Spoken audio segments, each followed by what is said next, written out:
A huge concern of the United States at this time was Soviet involvement.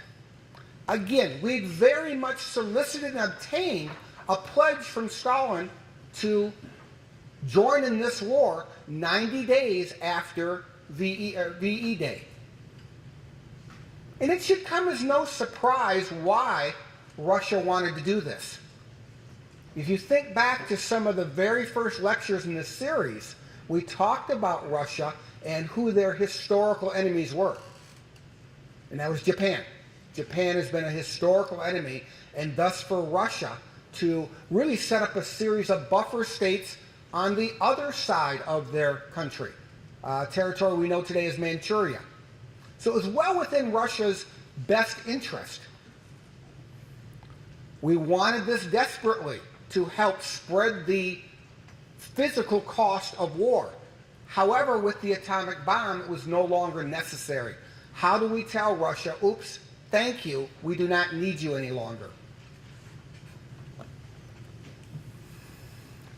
Test bombs appear to be the very best solution. Put forth test bombs. Well, there's some challenges to that. What's the time going to take? Manufacturing bombs are very labor intensive. There was no readily supply of these bombs. If you use up your available bombs with test bombs, you do not have any bombs in the event of a military need. And what if the test bomb doesn't work?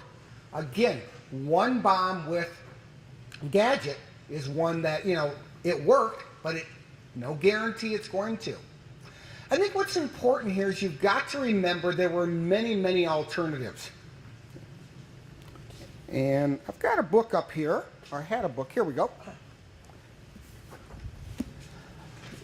Margot Haynes gave me this book, and it is just a wonderful reminder.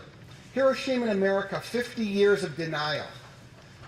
Students, community members, all of us who are interested, we have to understand that there are many different ways to end a war, and that often history, far too often, is written by whom? The victors. And just because you're the victors and just because you write it doesn't mean that's the only option.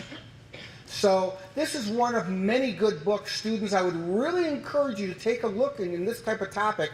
What were alternatives? And I think by any fair assessment, we probably as a country did not pursue alternative peace plans with Japan. That being said, it is always easy to reassess 70 years after the fact. So Truman is faced with just a variety of decisions. He also has many political realities. The bomb was built to be used. His predecessor, his very popular predecessor, his 4-time overwhelmingly elected predecessor, went to Congress and got $2 billion for a secret project.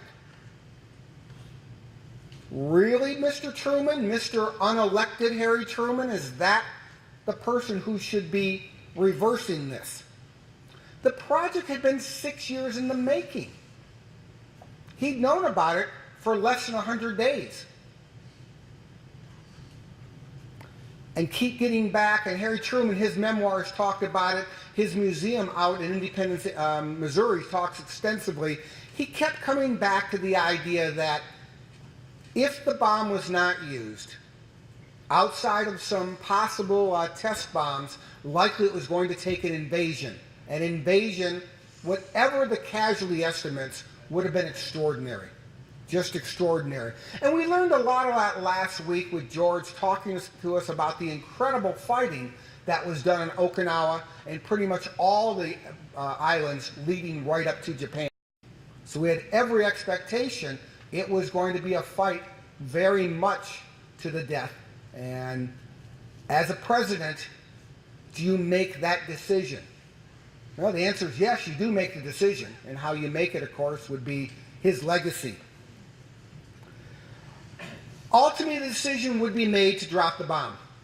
And most of us know this. There were 2 bombs, Little Boy and Fat Man, and they would be dropped on Hiroshima and Nagasaki.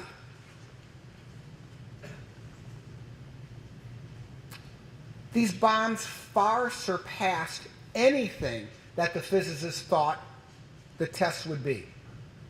Nothing even close to what Gadget was in New Mexico with the test bomb. Director Oppenheimer was often tormented for the rest of his life. I have become the creator of death.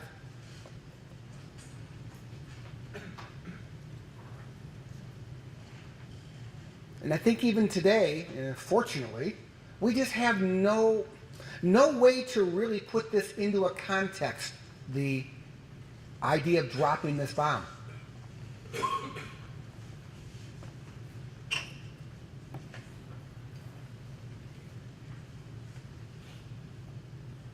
Casualties, well, each of the cities upwards of 80 to 100,000 instant casualties, and estimates of approximately 5 million over the next decade due to radiation. And estimates are the word. I don't know if it's important to quibble about the exact numbers. Certainly, the casualties were extraordinary, far more than anyone could expect. But what could you expect? We had no background on this. Nobody did. There's just a wealth of pictures available to look and find these and research these, and the pictures are startling. They're just, there's just nothing to base this on.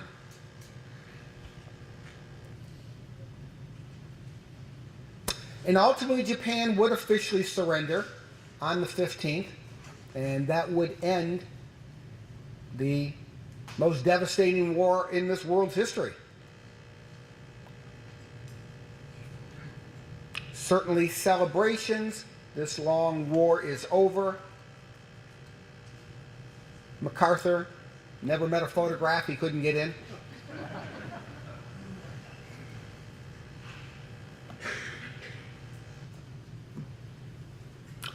The ceremony aboard the USS Missouri was a somber ceremony, as it should be. Somber as it should be, but this would bring the close. And, of course, upon the conclusion of the war, that would bring all sorts of post-war legacies, which might be a wonderful class for you guys to suggest, or a series of seminars. And that's something we'll really look for next week. But it would usher in this nuclear age. And really, that's part of what we live in today. We look at the headlines today. Possible of North Korea. I was really very impressed last Friday, with the ever-increasing ratcheting up of talk with North Korea and bombing and words, and the United States saying, we have to step back from this. We have to bring our level of verbal engagement down. And I think that's so essential. It just is. Because we have to be careful how testosterone and ego gets into shaping politics. And students, that's why this decision is studied so intensely. Harry Truman would spend the rest of his life saying that he really never quibbled over this. He made his decision and moved on. Well, that's true. It also tore the man up inside, because I think it was that absolute decision of very few rights and wrongs. Probably the very best decision, but that's something that Truman just took to his grave struggling. Like I say, most of our presidents today are putting together research centers and libraries. If you get to Independence, Kansas, Kansas City suburb, the Harry Truman Center is just wonderful. It's really got, I spent about 8 hours there last couple, because I was staying with relatives that gave me incentive to go spend more time. But there's plenty to learn about that. And ultimately, as Harry Truman said, the buck did stop here. And it did stop on at his desk. He received tremendous advice, good advice, faced with seemingly a no-win situation, would drop this bomb. It would end this war and propel us into a new nuclear age. So that's all I have right this moment. If there are any pressing questions or comments, otherwise we've got a great presentation with Nick Budimir to kind of talk about some things.